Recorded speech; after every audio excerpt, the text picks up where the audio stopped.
Thank you, Mr. Chairman. I'm honored that the committee is here today considering the Public Lands Renewable Energy Development Act, HR 330, better known as PLREDA, which I had sponsored since the 112th Congress.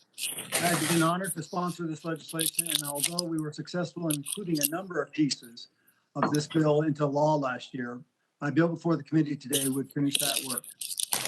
As mentioned, this bill would streamline land use to promote more renewable energy on federal lands. In addition, taxpayers also benefit as this legislation directs revenues to the Treasury for deficit reduction. Increasing access for sportsmen, as well as ensuring counties and states receive adequate revenue for development impacting their communities, is a no-brainer.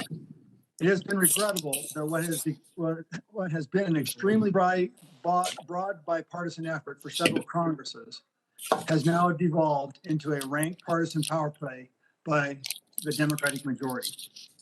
I began this Congress by being informed by the majority that the only way PLREDA would move in this Congress is if it was sponsored by a Democrat. After 5 Congresses and nearly a decade of leadership on this issue, I was, as you would expect, disappointed.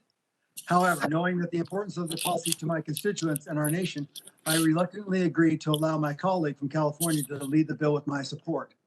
However, last week I was denied even the courtesy of being an original co-sponsor of the bill upon which I have worked for nearly a decade. I have done this successfully with numerous pieces of legislation with Democrats in the lead.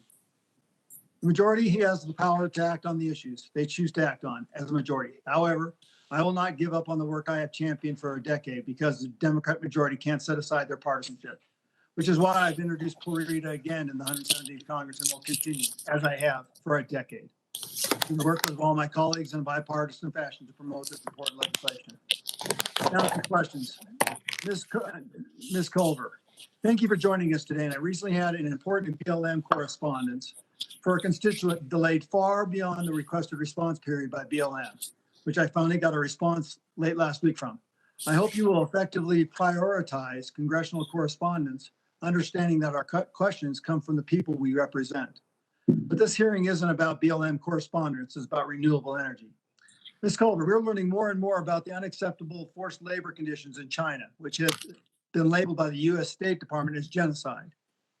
How can you assure us that the solar panels made from slave labor coming out of China, where this genocide is taking place as we speak, are never a part of the solar projects that are assembled on federal lands in the United States?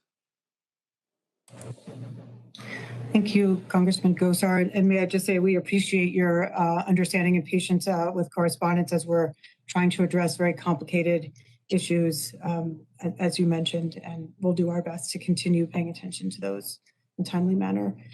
In terms of the procurement of equipment, we have terms in our agreements that we can use to ensure that materials are appropriately sourced. And I would also look to issues like the president's recent executive order on the critical minerals supply chain, where we're going to, yes, look at supplies, but also look at environmental impacts and economic impacts and environmental justice. And that's part of our mandate as well here.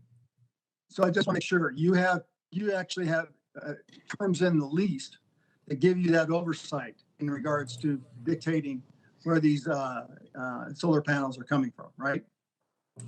I'd have to check for sure to look at the terms we're using right now. I'd be happy to do that and get back to you. I think that would be very important because with the slave labor coming from a genocidal society, there's no room for that. Now, do you believe that a viable and important renewable energy industry in the United States is dependent upon a complete chain of manufacturing?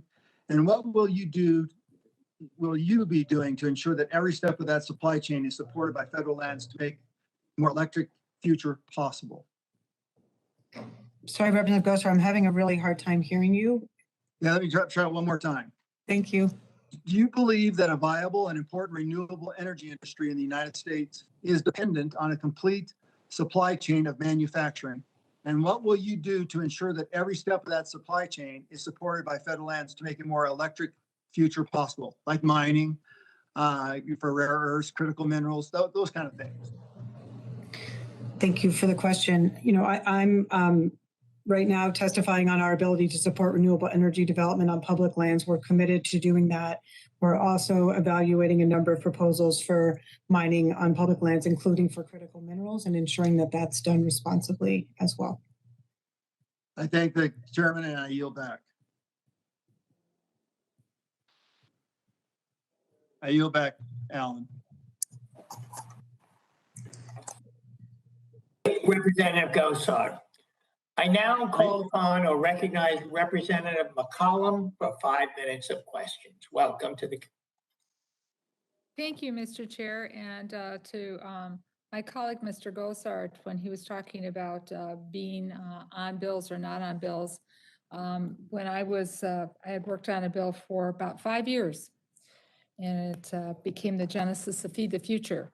And in order to have a hearing on my bill, which I had worked on for 5 years, Chris Smith, who's a good friend and an ally on this issue, told me he'd have to reintroduce the bill. He was in the majority and I could go second. So to Mr. Gosar, it depends upon the member. It depends upon a whole lot of things. So I understand you expressing your feelings, but it's also happened to me. Mr.